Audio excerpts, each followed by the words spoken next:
2 at the Jungle on a wet and soggy night. Do you know what? Credit to the Castleford Tigers. Everybody has thought that Castleford are going to finish second bottom. I have to say, congratulations to them. For that first 27 minutes, they were really competitive, winning 4-2 at that point, of course. And then the controversy, of course, was the Liam Watts sending off. Let's just get straight to it. Personally speaking, never in a million years red. Yellow at worst, I would say. Dupree is stooping. I'm not convinced. I'm really not. We'll probably be talking about this on the final whistle tonight. But yeah, not good.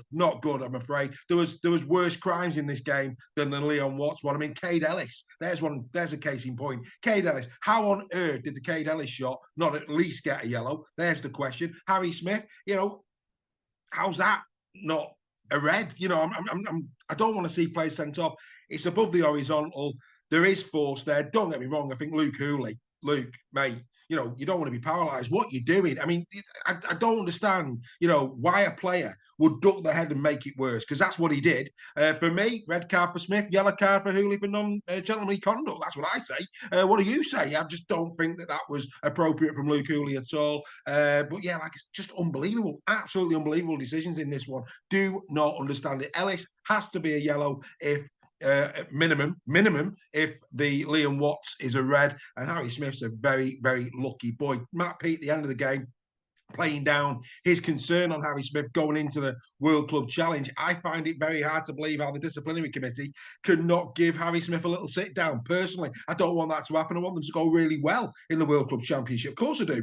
I'm British. I want Wigan to win that. I want Super League to get the plaudits that we deserve over in Australia. Penrith were disappointed last year against St Helens. They're coming over to gain revenge. They want to take that trophy back to Australia. We want to stop that from actually happening. We want that trophy to stay in the great UK itself. However, like I say, Harry Smith, he'll be a very lucky boy if he's going to be in that. And of course, Cruz Leeming, will he make it for the Wigan Warriors? We already know Luke Thompson's out with HIA.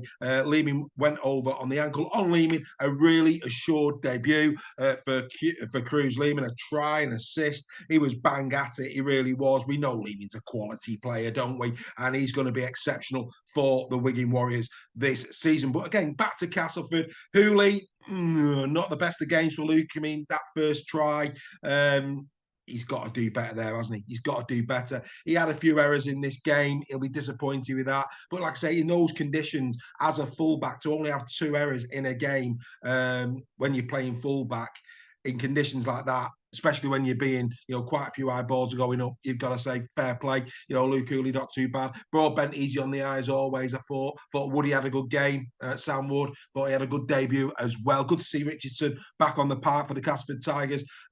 Put, again, good. Elsa Kem, I thought he was good. Really surprised by Castleford. Really surprised. They put up a really good show, even when they went down. I mean, you're playing Wigan. I mean, Wigan, you look at the team sheet. You look at that team sheet at the start of the game, and it's like, a Formula One race car playing, I don't know, a Fiat 500, isn't it? On paper, let's be absolutely honest. However, the Fiat 500 had a little bit under the bonnet that we didn't think it had. Really good from Castleford. Congratulations to you. Tell you what, they'll pick up some scalps. Craig Lingard having to keep a lid on it at full time. He was livid. I thought Kev Brown and Ash Goulding, they pretty much said the same thing. Brown was on the BBC was not happy. I have to say, for once, Sky Sports, I think your coverage is better. I mean, BBC, not a patch on Channel 4, I'm afraid. They're going to have to up the game this season for me. I don't know what your thoughts on that, but great to see all of these games on the TV. Right, back to the Wigan Warriors. Obviously, massive next week. I thought it was a really solid display. Field, bit concerning when he went over on his ankle, but Field doing what Field does in this game. I thought Bevan French was assured, nice setup. I thought the Leeming try was very good when you consider those conditions as well. Bevan French firing down. Then, of course, the ball goes out wide to Abbas Miski. Lovely. I mean, you've got to give Miski his due. Lovely kick back on the inside. And Leeming goes in for what, for me personally, was probably the most attractive score of the evening at the Jungle. Right, okay, let's get to it. The 1-2-3 or the 3-2-1. Who do I give the man of the match to? Well, on Sky, they gave it to Cade Ellis. Not a bit of it. Patrick Mago. And I think it's interesting that in the sheds after the game, Patrick Mago was the one banging the drum. So even his teammates think that Patrick Mago was man of the match, and he was. Great try, Brilliant assist from him, 119 metres from 17 carries, and brutal in defence, 21 tackles in this game, 6 tackle busts as well. Patrick Mago, superb. 2 to Cade Ellis. He did have a fine game, did Cade, at his new position of loose forward this season. 123 metres from him, 26 tackles in D. Really solid game from Cade Ellis. And the 1 point is going to go to the 2-try Liam Marshall. Liam Marshall, 172 metres from 19 carries in this one. Real solid performance, 6 tackle busts from him as well, 2 clean breaks.